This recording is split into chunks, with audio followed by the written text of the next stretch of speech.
Okay, good evening, guys. Well, here I want to talk about one of the residents in East Java province that called Nganjuk. Uh, the community in Nganjuk is a farmer, most of them, and they are in Nganjuk residence itself. Um, the number of the poor family is still high, and of course, the majority of them are work as a farmer with the income around 100,000 rupiah until 500,000 rupiah per month.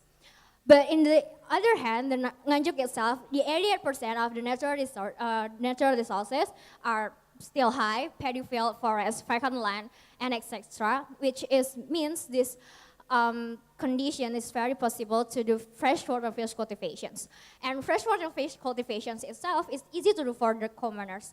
And these conditions makes us think how we can improve the community income for have a better life for them. That's why we come up with IWA. Well, IWA is an investment that investment based on empowerment community through freshwater fish cultivations. We start the platform that connects the investors to the farmers. Okay, so our mission is to help Indonesian rural families to have a better life and build urban empathy, social empathy for the urban community to help these families through freshwater fish cultivation investment. So this is how we work. So the investor will invest their money for these farmers through IWA, and before the farmers get the ponds, the farmers of course should be selected and trained, and after that they have get ponds, and they will cultivate it. And this is the dashboard view from the website, because earlier I said that we have a platform about that. And for making one pounds, we need around 100, sorry, it's in Singapore. It's 15 million rupiah, and this is the allocations. And for financial projections, in one pound we can get this number after the harvest periods. Well, for the harvest periods, we sell the fish to the fish distributors. So the profit will be shared to the investor, the farmer, and the management. Before the payback periods, the investor will get 55%, and after the payback periods, the rate will be decreased because we want to increase the farmer's percentage. And what we have done so far, we already have our pilot project in Nganjuk residence. It's at Desa Kebon and we already get our support from the local governments. And we already have 48 investors that join IWA. We have 60 active ponds and something like that. And of course, this is our plan for 1 year, that we will have a pilot project success, 110 active ponds with for around 400 investors that join us.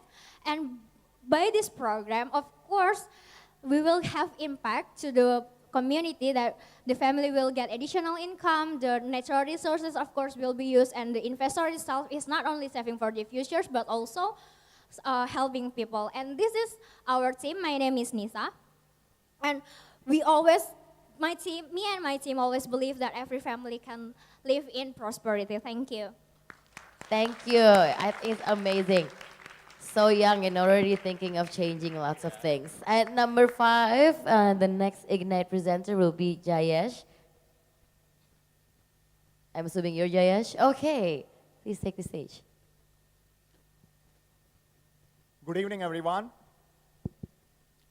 Okay, so my slides are not here. So what I'm going to present is which country did I go, what happened to me, and what did I learn from it. That's all I'm going to present. So, and that's very unique to everyone, right? What you experience in a country is unique to you, and it can't be differentiated. I'm an Indian, so I'm on an Indian passport. I need a visa for every country that I visit practically. I was very happy in Jogja, they didn't ask for a visa, and I entered there. So I've traveled to many countries and worked in many countries, but it didn't start there. It started in Copenhagen, in Denmark, where I was studying. It's a great city. You can cycle to the university. It was great fun. I was meeting a lot of different nationalities, and it was great fun. I was having a lot of fun. But then what happened is my grades didn't improve. And I was very worried, and my professor told me this, that your project is not based on any accepted framework. You have created your own framework. It's not based on any proper theory. So what did I do? So I thought maybe the Danish guys are very technical. They have some theories in mind. But what I really thought was, people will always feel safer if there is something to relate to, if there is a benchmark. So in all my slides, I will always have a case study, a benchmark to a client to say that it can be done. Then I worked in India in consulting, and this is what happened. This is a true story. There was an HR guy who said, first give me a plan, then strategy, then vision, then philosophy. It went on and on for like 2 months. So I thought most HR people are only about creating excuses, right? That's a fluffy job. But then I thought, what is it in for him, right? And then what I realized was that you need to think client first, and if you want the deal, go and talk to the right guy. Talk to the decision maker. Don't waste your time with someone else. So this is the best data I got about Malaysia, right? Because the country is going through a lot of turmoil. This is the best data available. And the vibrator might sell very well here. But this is nothing to do with my experience there. Disclaimer.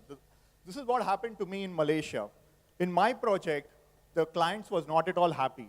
They were not coming to the workshops. In the other module, they were very happy. So that's the other module which was all running. So when my colleague talked to me, he said, I was intimidating the client. I was really telling them things which they didn't want to do. And they were telling me, relax, la brother, we'll do it later. So, that's what was happening. But what I realized was, always if you want to transform the client, give them nuggets to chew. Then I went to Korea.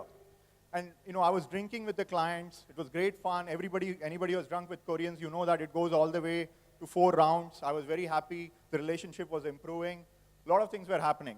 Then what happened was when one critical slide, this slide. So you might try to know what is wrong with this slide. It is just a basic team structure slide. So the most senior-most guy in the room asked only one question to us. Who is the expert? And we didn't have an answer for that. And we lost that deal. And it's a true story. So the first impression I got was Koreans are, very harsh people, but they are very tough to deal with. But then I just realized they want the best guy to work on their project. So I always try to be an expert. Then I moved to Australia. And then there were a lot of these meetings happening over coffee. And I was asking my colleague, hey, is the meeting over? We just finished coffees after coffee. We didn't present. We didn't do any of the pitches. We were just having a conversation. So that's how I realized that's how Aussies work. They love talking, but there's a way to do things. That's why they invented flat white coffee, because there's an Aussie way of doing things. And then I realized you always have to tell a story. And if your story is good, it resonates, you get the business. And hope I've tried to tell a story. Next time, if I get time, I'll talk about Japan. Japan needs 15 slides on its own. It's a very different country. Thank you. Thank you very much. So next we have Pak Jerry. Yay, round of applause for Pak Jerry, please. I guess I give the wrong title. It should be what I learned in kindergarten, except orgasm is the future of computing. Okay, next. Okay, I'm always be a digital native from the beginning. I started working on digital starting on 1988, doing my thesis for my MBA, which is buying and selling online information through financial system. And the more I learn about the computing, actually, the more I know that the system will be going back to what I learned in kindergarten. If you see what we learn in the kindergarten, actually we are pure and simplistic. And then we become experimental, and then we become complicated, greedy and everything. But at the end, it's going to be pure and simplistic again. The internet era, it started from the experimental thing. And then it goes along the way with a lot of experiment, with a lot of fun, with a lot of things that people want to doing bad things or good things. But with the internet is growing into 3.0 and beyond, when we learn about the Internet of Things, all is going back to essence. It's going to be pure again. Okay. Do you remember when we are kids, we don't think about the virtual reality, but we are thinking about augmented reality. Our imaginary friends is sitting next to us. We always play with our imaginary friend in the room or anything like that. And we also don't care about whether we own things or not. We play with our friend's rival in the school, and we don't ask our mother to buy it for us in the kindergarten, except on the later on. And moms keep everything. We don't care about the wallet. We don't care about what books that we are going to bring tomorrow. Everything is always being kept by our mother. And in the school, we are also sharing a common purpose. We have a common enemy. We have a common fun during that things. In fact, we're sharing almost everything. When we have books, we just give it to the friends, and the toys and everything. We share almost everything in the kindergarten. And the best thing about it is we play fair with each other.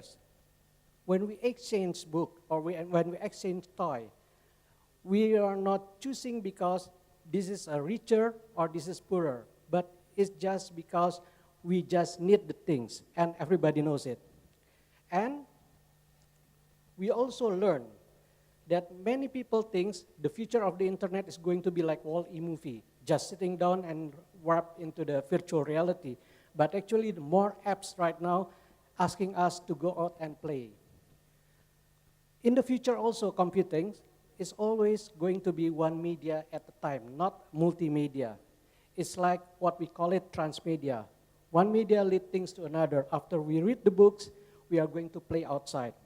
And as a young kid, we are always looking for amazement. We are always looking for a wonder. And within the internet minutes, in the internet 3.0 and beyond, we are looking for that things. That's why, before you are predicting the futures, try to keep to ourselves and then thinking back what we learned in the kindergarten. That might be the answer for the future of your computing. Thank you. Thank you very much. And next up is Mia Argianti.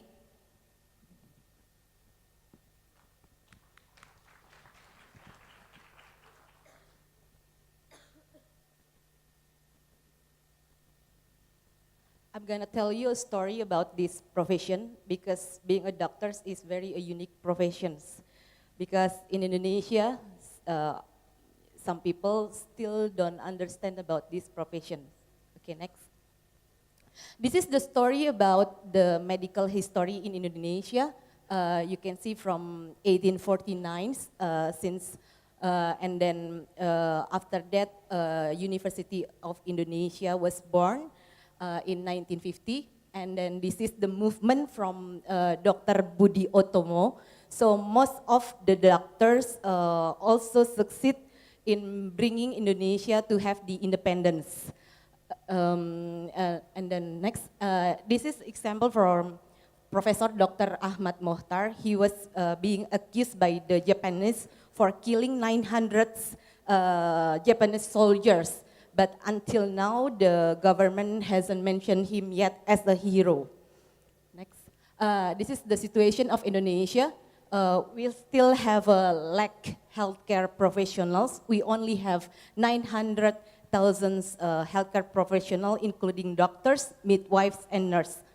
And this is the Indonesian health facts, which is very high in numbers for TB patient, diabetic patient, high maternal mortality rate, and high infant mortality rate. Next. This is the increased burden of non-communicable disease. As you can see, being a doctor is very hard because so many cases in Indonesia happening. So we really need this profession as much. So this is the story of med school in Indonesia. We only have 74 medical school, only 7,000, and then they have to have an internship program which the salary from the government only 2.5 million per month. And then why the doctors has been the most challenging profession? Because each year they have to have 500 credits from the government to the government. So they have to collect each credit by having seminars, talk show, how they communicate. Used to be there's only one-way communicate, one-on-one.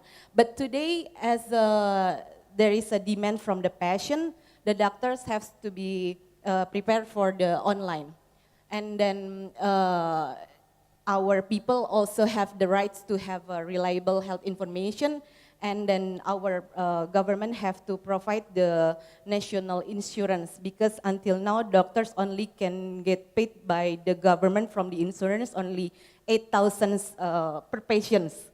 How to harmonize the health in development in Indonesia? We have to work together with the government, commercial industry, and then we need these doctors to have the to educate more people to prevent their disease, because without them, then Indonesia won't have a healthy generation.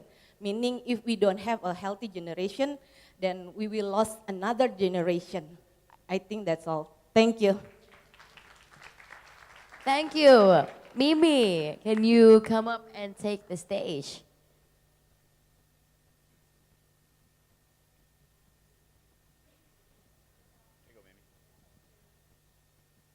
Round of applause for Mimi. Thank you. Quick question. Who wants to know the secret to live an easier and a happier life? Really? The rest don't want to know? Let's see. So this is pretty straightforward. This has been condensed for me by my life coach, and I just like to share this with you. Wow, that was fast. I still wanted, okay. There are 4 boxes in life that you need to be aware of. This affects your life. The first one, I'm just on the first slide. It moves automatically after 15 seconds. Okay. Words. Words. I'm angry, happy, sad. Second slide, when you string the words together, they become thoughts. I am happy, I'm sad. Depending on what thought you have, these thoughts will have vibrations. I know that's a very favorite word today. So either you have a positive vibe or a negative vibe. I failed. I did not get the contract. Or a positive vibe. I failed. Oh, it's my first attempt in learning. I should do better. Results. A negative vibration will give you negative results. If you think you're a loser because you failed your contract, you will be there the whole day, the whole month, the whole week, demotivated. If you have it on the positive side, it's my first attempt in learning, I will redo my strategy and go for it. You will have a much easier life. 4 boxes. That's it.